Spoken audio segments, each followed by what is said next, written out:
Thank you very much, James. Thank you, everyone, for coming out this morning. Good morning. It is great to be with so many good friends at Heritage. Heritage is such a jewel in this country, such a font of ideas and creative thinking and energy that I believe is needed to change the direction of this country. It's also particularly fitting that we're here today, and in just a few months, we will be celebrating the 30th anniversary of one of Ronald Reagan's You've most been important eye-guzzling that show. a speech that he gave right here at this institution, initiating an endowment drive that led to so much good in Reagan's times and our own. At that speech, Reagan discussed the present challenges, including the threat of terrorism.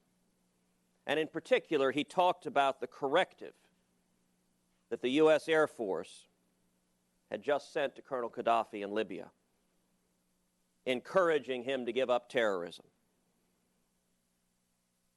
The corrective came in the form of a military jet and a bomb down his front porch. But I especially liked President Reagan's description of how one of his most famous appointees, UN Ambassador Jeane Kirkpatrick, once explained to the rest of the world what it meant to have conservatives in charge of foreign policy. First, he talked about the U.S. government's approach towards terrorism. Quote, "No nation, friend or foe, ally or adversary, should be surprised by the events of last week," he said of the recent and deliberate bombing. His actions made clear his determination to protect American lives and the world from terrorism. And then he singled out Ambassador Kirkpatrick. And yet, even at the start of the administration, people like Jeane Kirkpatrick were offering some pretty broad hints that things will be different. How will the Reagan administration change American foreign policy? She was asked in 1981 at the United Nations. She answered correctly. She said, "Well, we've taken down our kick me sign." And someone said, "Well, does this mean that if the United States is kicked, it will kick back?" "Not necessarily," she said, "but it does mean we won't apologize." Well, we haven't been apologizing. Things are different, and perhaps you've noticed. I know Colonel Gaddafi has. That was Reagan here at Heritage 30 years ago. Challenges that Ronald Reagan and Jeane Kirkpatrick faced in their times were daunting. First and foremost, the threat of Soviet communism, a threat that many in America thought could not be beaten.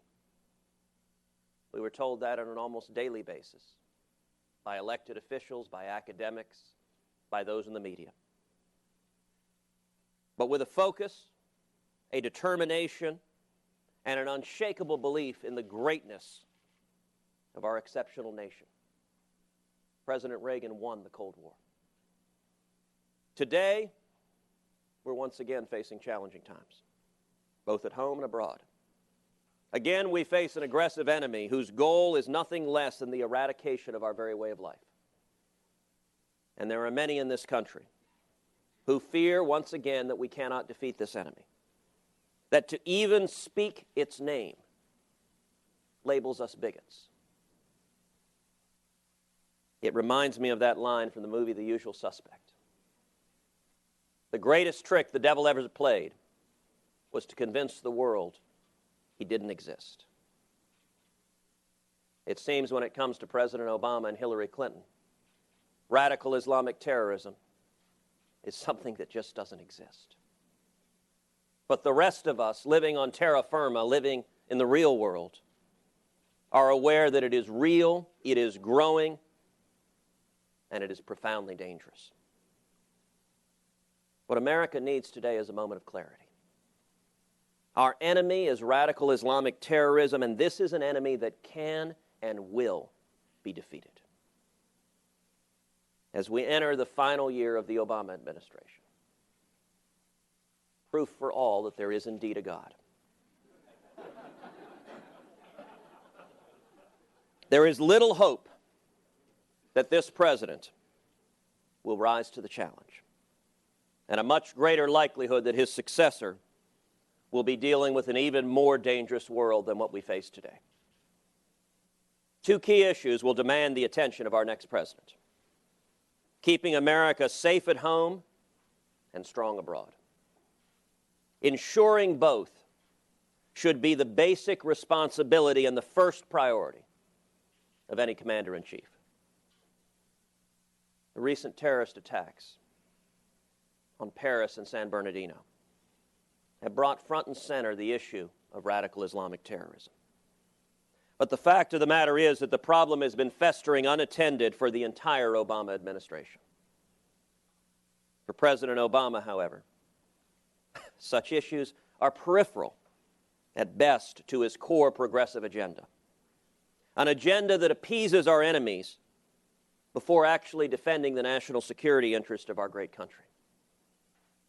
While the President and his secretaries of state have chosen to ignore the problem and to recede from global leadership, terrorist groups like ISIS have mobilized and carried out a string of deadly attacks around the globe.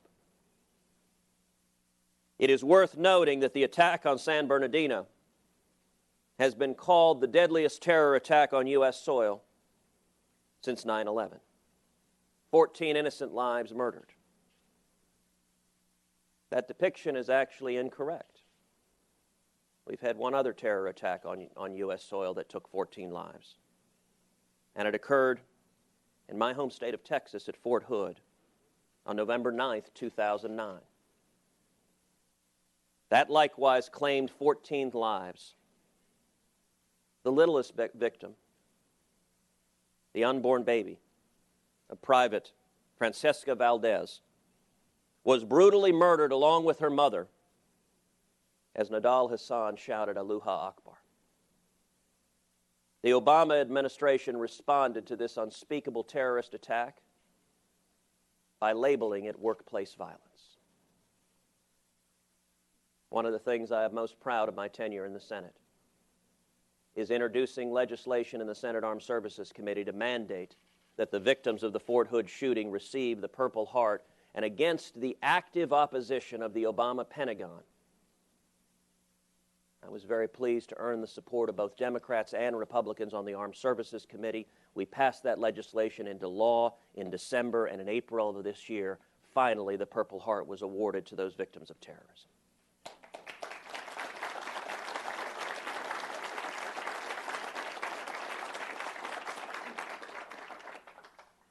Whether it's Fort Hood, San Bernardino, or a number of others tragically in between, from Little Rock to Boston, to Garland to Chattanooga, President Obama's approach has been to treat each one in isolation. The administration has called the perpetrators lone wolves, not to be associated with formal groups like Al-Qaeda or ISIS because they didn't receive direct orders from them. They investigate any suspects, but they ignore the reality that our nation is under attack.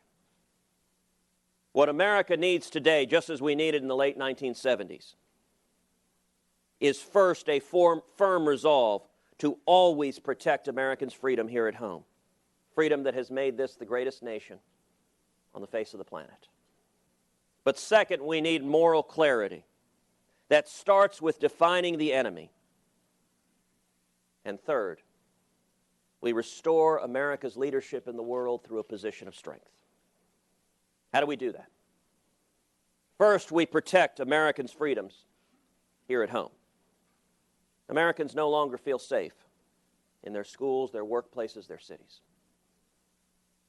This should not be the new standard. This is not the new normal. Heidi and I have two precious little girls, Caroline and Catherine. They are 7 and 5. Every time I pick them up, every time I hold them in my arms, I want them to be confident that they are protected and far from any harm. And a safe America starts with a secure America. It is beyond time now to secure our border. When terrorists can simply swim across the Rio Grande, we are daring them to make this journey. When 40% of illegal immigration in our country comes from visa overstays, we are inviting evil actors to game our system, as was the case with one of the 9/11 hijackers. And when we are opening up our countries to thousands of refugees from regions filled with terrorists with the express intent to kill us, our immigration policy ceases to be merely an economic or social question. Border security is national security. We need a president with the political will to secure the border once and for all. And I have outlined a detailed immigration plan to do just that. It includes finally completing all 700 miles of the wall mandated by federal law that the Obama administration refuses to build. Tripling the Border Patrol. Increasing fourfold the fixed-wing and rotary-wing aircraft to monitor the border and direct boots on the ground where attempted incursions are occurring. Finishing the biometric exit-entry system for our visas, again mandated by federal law, again ignored by the Obama administration. And putting in place a strong E-Verify system. It includes deporting criminal illegal aliens. It includes ending welfare benefits for those here illegally, and it includes ending the indefensible practice of catch and release.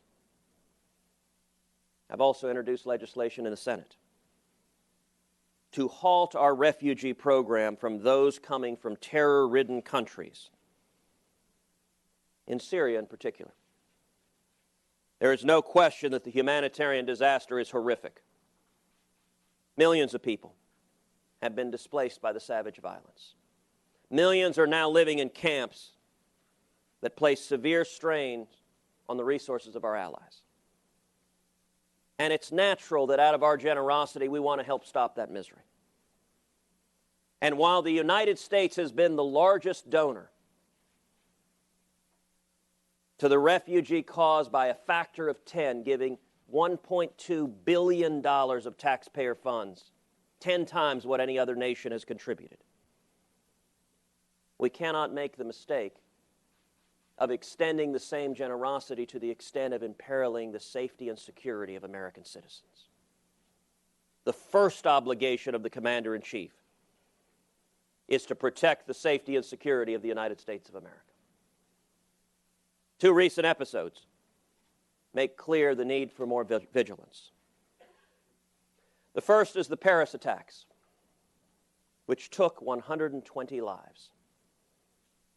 We now know that one of the bombers had arrived in France under the guise of being a refugee.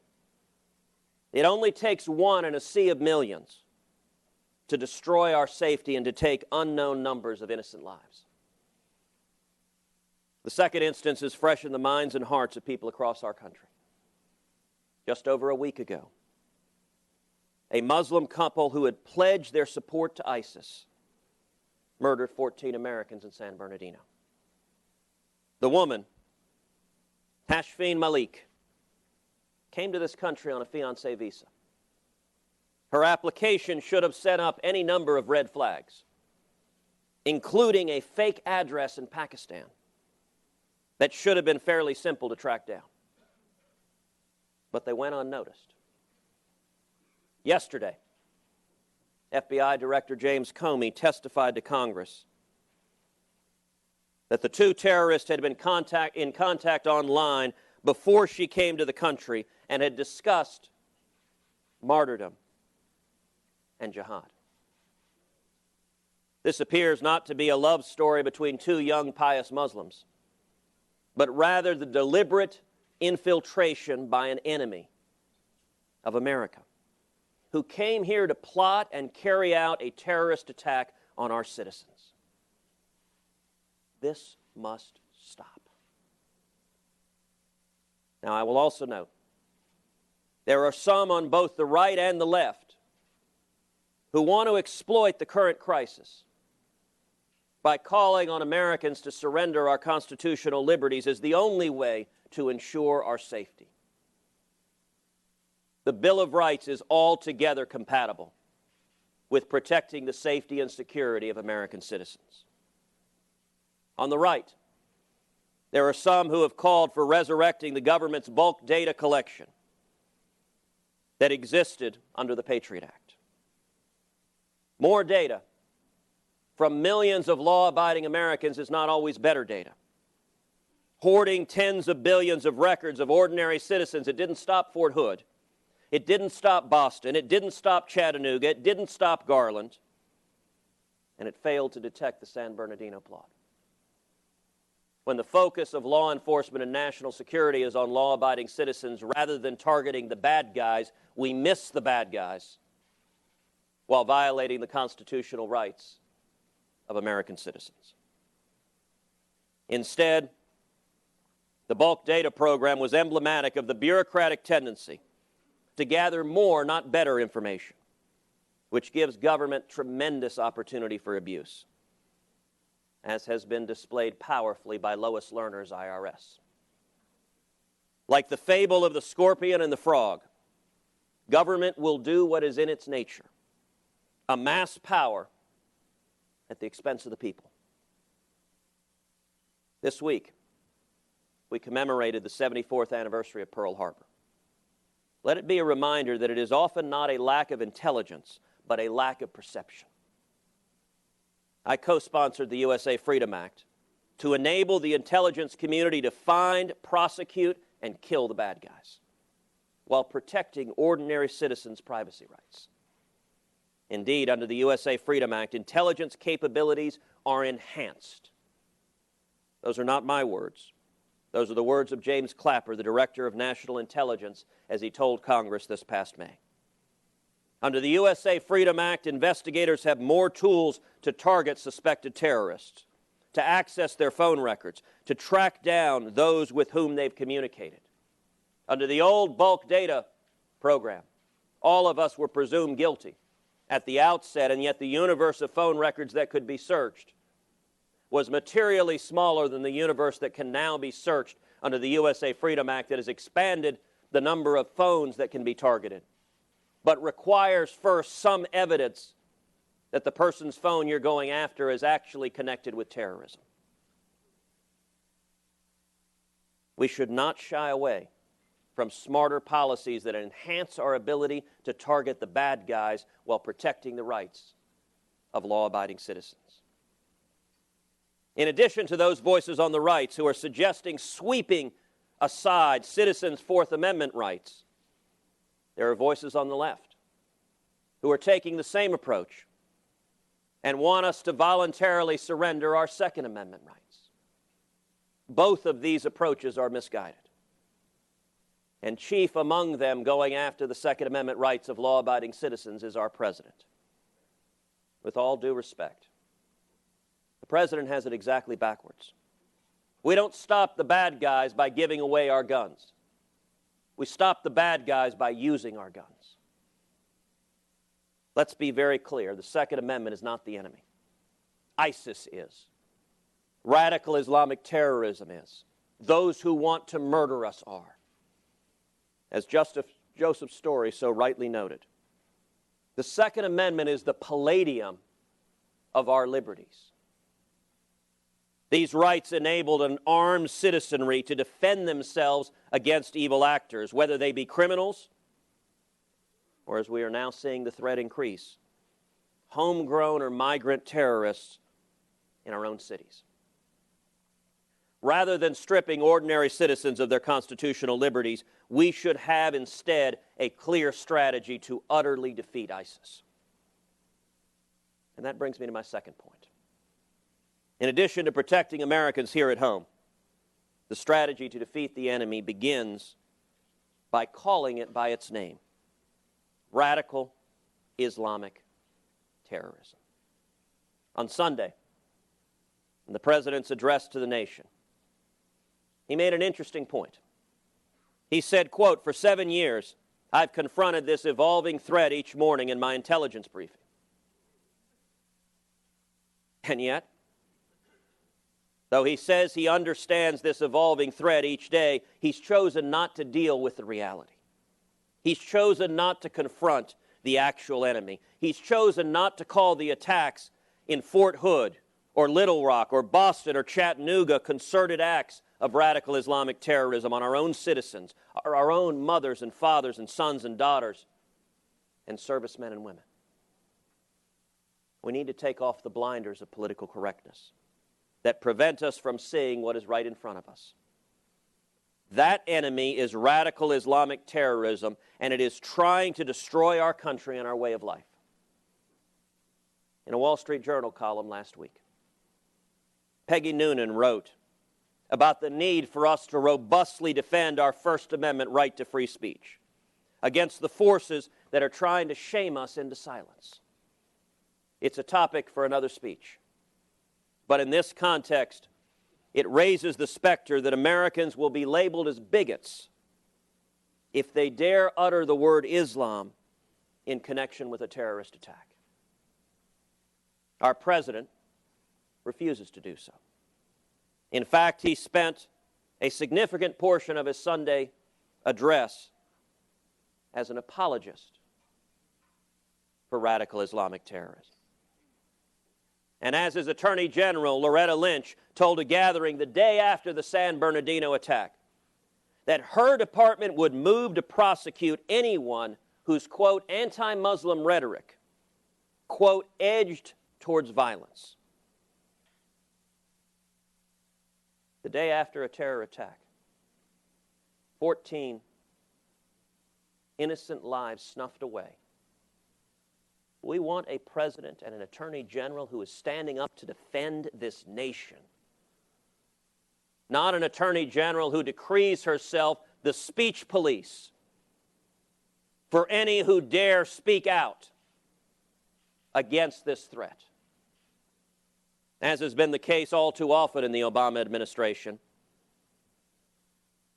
we may be facing once again the weaponization of one of our own government agencies, deployed not to protect Americans, but to force them to submit to the Obama administration's code of what is and is not acceptable speech. Attorney General Lynch said that's what she was most afraid of, that we might exercise our First Amendment rights and speak out against this threat. How about having an attorney general who is focused on keeping our children safe, rather than muzzling the free speech rights of Americans? And in fact, we're already seeing the consequences of fear-stifling speech. The neighbors of Syed Farouk and Tashfeen Malik reportedly found their behavior odd, but until now they didn't say anything to law enforcement because they were scared they would be accused of racial profiling. Imagine how different San Bernardino would have played out if the fear and political correctness had not silenced the neighbors, if a phone call had been made, if law enforcement had investigated, if they had discovered the abundant evidence of radicalization and intent to wage jihad, and if these two had been apprehended before they went on a murderous spree. Loretta Lynch's ban on what she calls anti-Muslim rhetoric is already producing its chilling effect. And it's preventing Americans from taking basic steps to protect ourselves. So let's take off the blinders. It's time to say that these attacks are not isolated incidents. These wolves are not lone. They are instead operating as an ideological pack. And the thing that unites them is their fanatical adherence to Islamic supremacism, the conviction that the world must submit to their form of Islam or die. This evil force is present in our country. As the FBI director reported, it is active in each one of our 50 states. And once we have identified the enemy, we must do everything in our power to defeat them. America and the world have grown more dangerous as President Obama has receded from the world stage. Every day goes by, the United States seems weaker and a more marginal actor, increasingly dismissed as irrelevant, increasingly viewed by the world's leaders, our president as a laughingstock of defeating ISIS. We should also be arming the Kurds, the Peshmerga, who've had considerable success against ISIS, despite the fact that ISIS is fighting with American military equipment they seized in Iraq. And the Peshmerga are using out weapons because the Obama administration, for political reasons, refuses to arm them because it would displease Baghdad. Our focus should not be on currying favor with Baghdad. Our focus should be on utterly defeating the ISIS, and the Kurdish Peshmerga are critical boots on the ground for accomplishing that effort. Beyond that,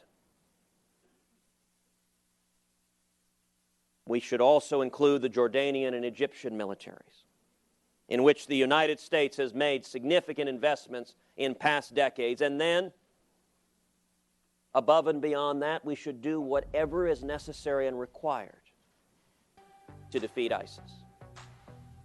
Some, in the course of a political campaign, have focused on the question of boots on the ground, American boots on the ground, as a talismanic demonstration of strength. That is getting the deployment of military force precisely backwards. This is not a game of Risk, where politicians move armies around to demonstrate their machismo. Instead, you need a commander-in-chief who sets an objective of destroying ISIS, and then we need to rely on the expert military judgment as to the tools necessary to carry out that objective, including overwhelming military power, including arming the Kurds, and including using whatever ground troops are necessary to kill the terrorists and then come home. The issue of ISIS is, however, only one piece of the complex geopolitical landscape of the Middle East. And I'd like to turn now to how we productively approach this troubled region in a way that will improve the broader strategic posture of the United States. 36 years ago last month, the remarkable intellect and diplomat who I mentioned earlier, Jeane Kirkpatrick, published an essay and commentary entitled Dictatorships and Double Standards. It is an essay to which I commend everyone here today. She wrote to disprove the notion that the prime directive of American foreign policy should be, quote, to democratize governments anytime, anywhere, under any circumstances. The particular target of Ambassador Kirkpatrick's criticism was the feckless and unmoored foreign policy of our 39th president, Jimmy Carter. Convinced that democracy was in and of itself an abstract force for good, the Carter administration had supported theoretically liberal uprisings against authoritarian governments that had been allied with the United States from Latin America to the Middle East. However well-intentioned President Carter's efforts may have been, the result had been time and time again material damage to the national security interest of the United States.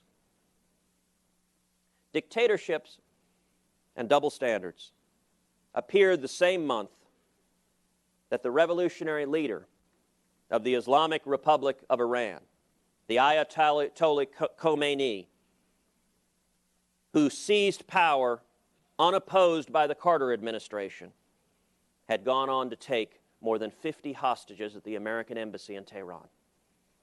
Hostages that he would hold for 444 days. Ambassador Kirkpatrick's political philosophy caught the attention of an inspiring Republican presidential candidate. Ronald Reagan, the tireless champion of freedom and human rights, had been grappling with the issue of how to advance the American cause against the Soviets, when many of our potential partners were not exactly paragons of democratic virtue. Reagan understood the hard truths embodied in dictatorships and double standards, which was that established liberal democracies were not the only valuable allies for America. They are rather the best ones and are to be prioritized, celebrated, and fiercely protected. But if we refuse to work with countries that do not meet our democratic standards, who are not making a rapid enough conversion to democracy, but are still helpful to advancing our larger goals to protecting our national security, then we risk fundamentally undermining those goals, and so too our national security. Ronald Reagan absorbed this concept without ever losing his passionate belief in freedom. He knew that the real threat was not the occasional dime store dictator, but rather the existential threat of totalitarian communism, which was on the march with the stated goal of world domination. And he knew that this is not an either-or dilemma. Even as he kept vitally important alliances with the Philippines and South Korea, he used quiet diplomacy and sometimes very public diplomacy to successfully encourage these nations to more democratic practices. Would it be nice if the progress of liberal democracy was an inevitable linear evolution in human affairs, and that freedom, once achieved, would be a permanent state of affairs? Indeed it would. But even a cursory glance at the history of democracy in the some 2.5 millennia since the experiment was first attempted in ancient Athens reveals this is far from the case. And the reality is that in order to preserve and strengthen the United States, we cannot treat democracy promotion as an absolute directive, but rather as a highly desirable ideal, one that can be reached most effectively through the promotion of the security and the interest of the United States. We could do worse, in my opinion, than adopting the Reagan-Kirkpatrick philosophy today. After all, the proof is in the pudding. And it is not an accident that when the American hostages were released on January 20th, 1981, they came home not because President Carter had allowed the Islamic Revolution to triumph unopposed, but because now a President Reagan was in the White House and the Ayatollah knew he would defend America. One recent case study that would have interested President Reagan and Ambassador Kirkpatrick was the January 2011 popular uprising in Tahrir Square that ousted Hosni Mubarak. Mubarak made an easy target, an aging military strongman with a grim record on human rights. The fact that he had been for 30 years a staunch ally of the United States and a key partner in securing Israel was quickly discounted. The Google-fueled revolution was a heady moment that seemed a 21st century rebuke to the repression of the past. Mubarak's fall was hailed as an opportunity for Egypt to chart a new and more hopeful democratic future, and plans were made for speedy elections. When those elections came, however, the results were disastrous for the United States, as Mohammed Morsi, who had close ties with the Muslim Brotherhood, came to power.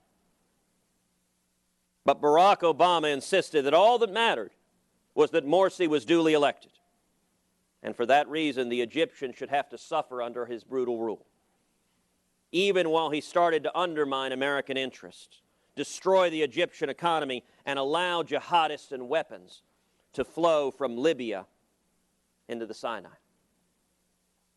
While the second uprising in the summer of 2013 would not be the ideal way to change a government, we should all shudder to think what could have happened in Egypt had Morsi seen out his term. We might well have faced the prospect of Egypt on the brink of failure, unable or unwilling to protect Israel's borders from the radical Islamics that Morsi had unleashed. Now, under President al-Sisi, we have a leader who is aggressively fighting the terrorist cells in the Sinai and defending his border with Libya, and who is not afraid to call out the terrible perversion of his own faith that is causing the violence. This past summer, I wrote a book entitled A Time for Truth. In that book, I profile a speech President Morsi gave on January 1st of this year at Cairo University. It was a speech in which he called out directly the threat of radical Islamic terrorism. It was a speech in which he called out fellow Muslims to stand up against the perversion, against the evil that is radical Islamic terrorism. For President Morsi, President al-Sisi rather, for President al-Sisi to give this speech as a Muslim leader was a demonstration of courage and resolve that was remarkable. He was quite literally putting a bounty on his own head, and he did so with his eyes open, fully aware that the forces of evil he was standing up against would do everything they could to murder him as a result. And yet, as I discuss in the book, what does it say when the president of Egypt is more clear-eyed, more candid, more direct, more serious about defeating radical Islamic terrorism than is the President of the United States? Indeed, at that very same university, Cairo University, President Obama had spoken in 2009 on his so-called World Apology Tour, where he said, among other things, that Iran has a right to nuclear power. We need a president who will stand up and unequivocally defend the national security interest of this country. Another instructive episode was the 2011 NATO-led intervention in Libya that toppled the repressive dictator Muammar Gaddafi. He made an even easier target than Mubarak, a violent and repressive anti-American dictator who had sponsored vicious terrorist attack on American interests, notably the downing of Pan Am Flight 103 over Lockerbie, Scotland. Gaddafi had also long been suspected of pursuing a covert nuclear program that, if successful, would pose a grim threat to the United States. When a popular uprising occurred in the spring of 2011, it seemed a no-brainer to this administration that America would come to the aid of the beleaguered rebels. Splashed across the international press in fatigues and keffiyehs, the mission seemed almost absurdly easy, one that could be executed with no real American sacrifice. Indeed, as the Obama administration boasted, we could, quote, lead from behind. And the result would be the establishment of a liberal democracy in Libya that would only require administrative steps, such as mobilizing international support for a transitional government and freeing up communications networks. How profoundly wrong that foreign policy view was. As it turns out, rather than being aspiring Democrats that the Obama administration and their allies wanted them to be, the rebels were radical jihadis with limited interest in establishing a civil society. And while it was at the time well known that Gaddafi had abandoned his nuclear program under the very real threat of military intervention that he perceived from the George W. Bush administration, it was less well known that he had begun cooperating with the United States in the fight against those same violent terrorists, that he was actively working to apprehend radical Islamic terrorists, to turn them over to America. But once he was gone, things turned for the worse. Once he was gone, in less than 18 months, they would overrun our facilities at Benghazi, murdering 4 Americans, including our ambassador, the first American ambassador killed in the line of duties since the Carter administration. Today, Libya is a failed state, controlled by warring terrorist networks that pose a significant threat to our ally Egypt and who are openly plotting attacks on our allies in Europe. The intervention in Libya was, in a word, a disaster. And the argument that Republicans had to, in principle, support what might have been a democratic uprising against Gaddafi, but that the Obama administration somehow botched the job, is revisionist history, and poor revisionist history at that.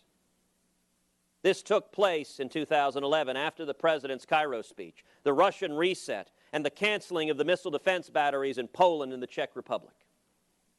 It should have been clear to any rational observer that the Obama administration was not capable of a policy that would actually defend and robustly defend the national security interest of the United States. A third example that has dragged on for more than 4 years is the Syrian civil war. Once again, there is no doubt that Bashar al-Assad, like his father was before him, is a bad guy who has been an ally to and at times a puppet of Iran and an enemy to the United States and to Israel. And it may have been that in the spring of 2011, there was a secular, nonviolent opposition to Assad that would have made his ouster of strategic interest to the United States. But by the time I arrived in Congress in 2013, it was clear that far darker forces were at work. In June of that year, The Economist reported that out of the 9 rebel groups that they had identified, 7 had significant terrorist ties. A state of affairs that made me deeply cautious about any plan to train and equip them. For as bad as Assad was and is, radical jihadis controlling Syria would be a significant turn for the worse. Nothing that has happened in the last 2.5 years has given me any more confidence that intervention in the Syrian civil war is in America's interest. In fact, the situation is now materially worse despite hundreds of millions of dollars the United States has poured into trying to identify and train the Syrian opposition, as ISIS now controls a significant portion of the country, while Assad is consolidating his position as a vassal of Iran and Russia. Quite simply, we do not have a side in the Syrian civil war. It's not very fashionable these days in Washington. Indeed, it is not difficult to find politicians in Washington who will thunder, "We must topple Assad," with the same ferocity with which they thundered, "We must topple Gaddafi. We must topple Mubarak." And we've seen the catastrophic results of these myopic policies. And I would note that my view that we don't have a side in the Syrian civil war is shared by at least one other world leader with a clear-eyed and direct vision to what's happening. Israel's Prime Minister Netanyahu was asked when he visited Washington last month why he didn't intervene in the Syrian civil war. And he responded simply that he would only do so if he had a clear side, which at this point he did not. He said that an Iranian-controlled Assad was a disaster for Israel, but that so was the Islamic State controlling Syria. Quote, "When 2 of your enemies are fighting each other, I say don't strengthen one or the other. I say weaken both, or at least don't intervene, which is what I've done." I believe today we are at a moment like Munich in 1938. That President Obama has returned from Geneva, returned from agreeing to give over $100 billion to the Ayatollah Khamenei, promising, like Neville Chamberlain, peace in our time. History teaches anything, giving hundreds of billions of dollars, strengthening homicidal maniacs who intend to murder you has never, ever, ever worked out well. And at a time of great peril, we need the Churchillian clarity and vision that Prime Minister Netanyahu provides, because he doesn't have the time for the political correctness that so hamstrings the Obama administration. I think we should listen to our closest ally in the region. And in the absence of a viable alternative to Assad that isn't ISIS, I believe we should focus on the immediate and unambiguous challenge to our security, which is utterly destroying ISIS. I understand this flies in the face of conventional wisdom that holds that America must always promote democracy at all costs. Some would consider any progression in Egypt that didn't involve Morsi serving out his full term as unacceptable. They might consider the terrorist domination of Libya as preferable to any outcome that didn't oust the dictator Gaddafi. They are proclaiming today that those who do not support Assad's ouster are complicit in Iranian terrorism. There will always be those who believe it is America's obligation as a free nation to convince others that we are laboring for their freedom, whether they want it or not. There will always be those who believe, by insisting on anything less than our democratic ideals, we are forfeiting the moral high ground. This is, to borrow Ambassador Kirkpatrick's elegant phrase, nothing more than confusing revolution with idealism, change with progress. We do not betray the idea of America by accepting reality. Ronald Reagan was the single greatest liberator of human oppression that the world has ever known. He did not do it by forcing democracy on unwilling nations, but by an unwavering determination to defeat communism. After 2 terms of an Obama-Clinton foreign policy so disastrous, it makes the Carter administration look good. We are in a desperate need, once again, for clarity. The clarity of Ronald Reagan's 4 most important words: we win, they lose. We will not win by replacing dictators, as unpleasant as they may be, with terrorists who want to kill us and destroy America. And we can take heart in the knowledge that, like Reagan, we are not abandoning freedom. We are doing what we must to protect it, because the true threat to the spread of liberty is the radical Islamism that is every bit as oppressive as Soviet communism. And while the rebels who oppose regional strongmen, who turn out to be jihadis, are not ultimately helpful in this cause, there are others who are, and we should be able to figure out the difference. As Ambassador Kirkpatrick wrote, it may not always be easy to distinguish between democratic and totalitarian agents of change, but it is also not too difficult. Authentic democratic revolutionaries aim at securing governments based on the consent of the governed, and believe that ordinary men are capable of using freedom, knowing their own interests, and choosing leaders. A case in point is perhaps the single greatest blunder of the Obama administration, and one of its first in 2009, when the president ignored the Green Revolution in Iran, thereby forfeiting an opportunity to replace the radical Islamist terrorist-sponsoring regime in Tehran that chants death to America and death to Israel and pursues nuclear weapons. And instead, America could have stood with a peaceful secular rebellion that was crying out for support from the United States. There was a case where regime change squared up with our most pressing national need. But instead of standing with the Iranian people in what could have been his tear down this wall moment, instead President Obama felt silent and decided to open up negotiations with the mullahs instead.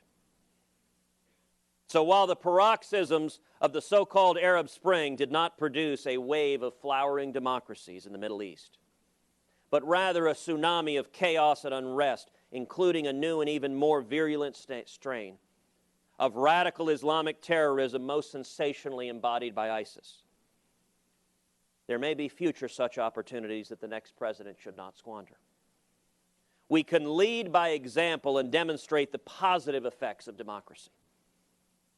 As Ambassador Kirkpatrick further noted, it is not impossible that U.S. policy could effectively encourage this process of liberalization and democratization, provided that the effort was made at a time when the incumbent government is fighting for its life against violent adversaries, and that the proposed reforms are aimed at producing gradual change rather than to perfect democracy overnight.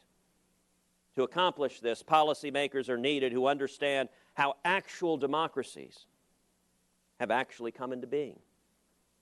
History is a better guide than good intentions. There are a number of encouraging 20th century examples of liberalizations that should give us hope. The flourishing, vibrant democracy that is Israel is one of the great gifts the last 7 decades have bestowed on America. We shouldn't squander it. The end of the Cold War produced a unified, democratic Germany, as well as the vibrant democracies of Eastern Europe, all strategic allies and assets to the United States. We can most effectively continue this process by embracing our own ideals, by standing unapologetically for freedom, by defending Americans here in our country, by having the courage to speak with moral clarity, to call evil by its name, by unapologetically defending America's interests around the globe, and by using the bully pulpit of the presidency to invite others to recognize the rights of individuals, to respect them, and to unite against the evil forces who seek to tear down freedom in every corner of the world. Thank you.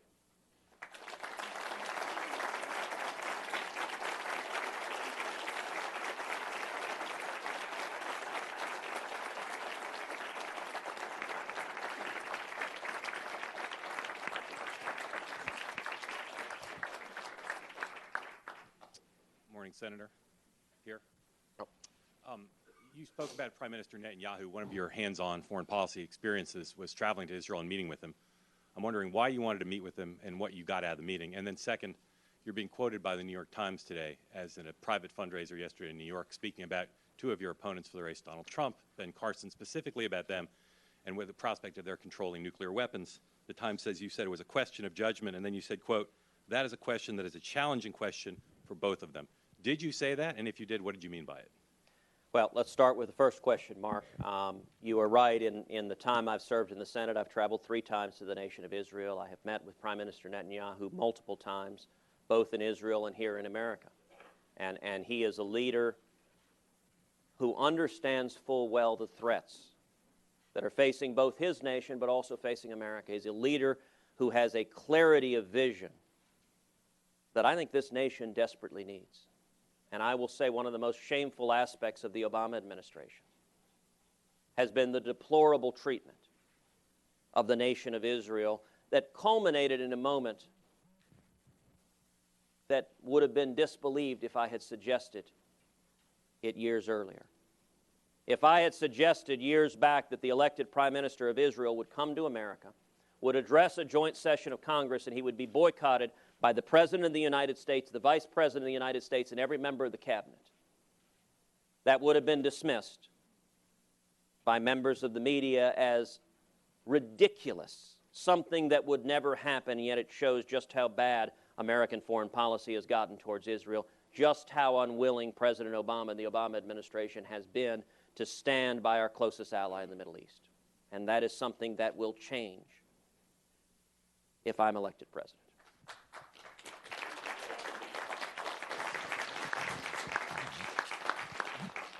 You just asked, what did I get out of meeting him? In each of the conversations, we had frank and candid discussions about the threats in the regions, the threats facing Israel, the threats facing America, and the steps that need to be taken to strengthen the American-Israeli friendship and to fight against our enemies.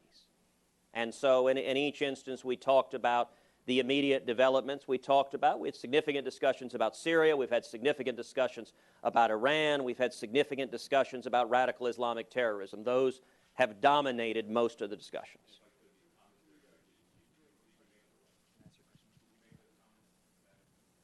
You know, I'm not going to comment on what I may or may not, but what I will say is this.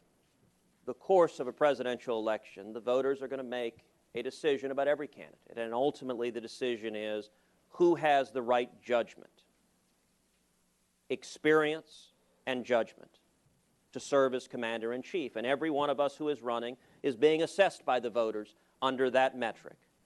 And that is exactly why we have a democratic election to make that determination. Senator, good morning. You covered all the Mideast strategy very well. I liked it very much. And I have kind of a Mideast question, and that is, how do you perceive at this time, or weigh at this time, the possible need for a near-term all-out strike against Iran's evolving nuclear strike capability? It's a very good question, and it is a daunting question. This nuclear agreement with Iran is nothing short of catastrophic. The consequences of this agreement, if it continues to go forward, are that America will become the leading financier of radical Islamic terrorism. The Obama administration will become the #1 financier of radical Islamic terrorism. Why is that? Everyone understands Iran is the world's leading state sponsor of terrorism. If over $100 billion flows to the Ayatollah Khamenei, we know to an absolute certainty that billions of those dollars will go to Hamas, will go to Hezbollah, will go to the Houthis, will go to jihadists throughout the globe who will use those billions in the control of the American government to murder Americans. And I will say to every politician in this city who did anything less than use every ounce of their authority and their ability to stop this deal, that the blood of those murdered Americans will be on their hands.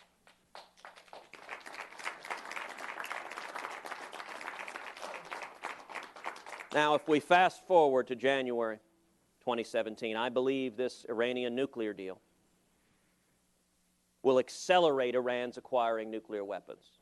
Its so-called inspection regime is laughably weak, sets certain locations off limits altogether, other locations. It provides an extended waiting period to notify Iran before any site is inspected, and other sites, we rely on Iran to inspect themselves. Interestingly enough, the Iranian nuclear deal follows the same strategy the Obama administration used for the IRS scandal. They trusted the administration to inspect themselves, and miraculously, in both instances, the inspectors discovered no wrongdoing whatsoever. I think the odds are quite significant that the next President of the United States on January 20th, 2017 will be informed that he or she has two and only two options. Either acquiesce in allowing Iran to acquire nuclear weapons or take direct action to prevent it.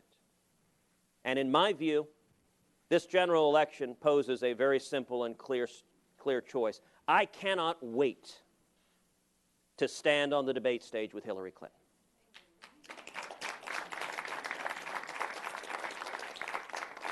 And to make abundantly clear that if Hillary is elected, Iran will acquire nuclear weapons, and that if I am elected, under no circumstances will the Ayatollah Khamenei, who chants death to America, under no circumstances will the Ayatollah have nuclear weapons.